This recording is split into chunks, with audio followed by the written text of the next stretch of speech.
Ronnie, you're trying to get in here? Yeah, Ronnie McMorris from Cohasset. And because we're all friends in the room, I'm gonna push back a little bit. Yeah. Because today, I read the papers, there's a library closing in Norwell, and parents in Hull and Cohasset are being asked to pay, increasing fees for their children to go to school. Things are not really that good. I know we've done a lot, but people will look at where things are today. What is the plan?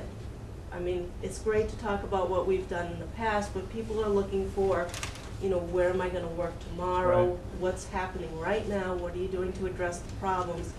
Other than talking about casino gambling, which I'm not really a fan Right. of, what is the plan and what is the vision? I mean, we heard you talk about the vision the first time around. What is your vision over the next few years? Well, I think the last 3 months, just on the revenue side, it's kind of engaging as a pay-as-you-go approach. Listen, we didn't need a poll to tell us proposing the gas tax wasn't popular.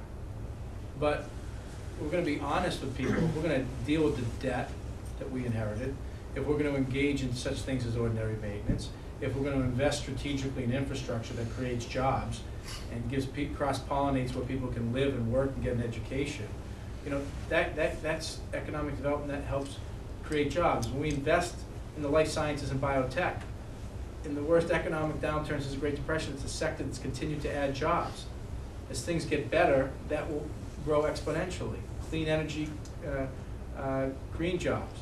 We're building a cluster, and again, that's an area that has begun to add jobs. Investing in education, it's something that fuels an innovation economy in Massachusetts. So, I think that's part of the vision of investing and building a platform for economic growth that every region of the state can participate in and creates jobs in every region of the state. You mentioned the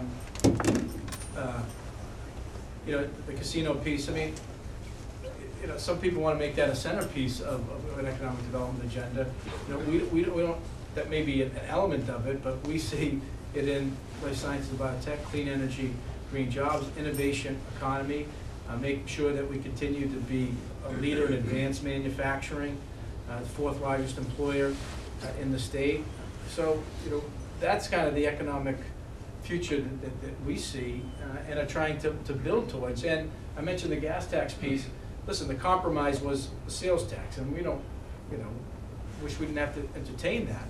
But we have seen the last 3 or 4 months, state revenues meet benchmark and even go beyond kind of what the initial projections were, which gives us some sign that things are beginning to move in the right direction as it relates to the economy and having sufficient revenue to pay for things and then invest strategically.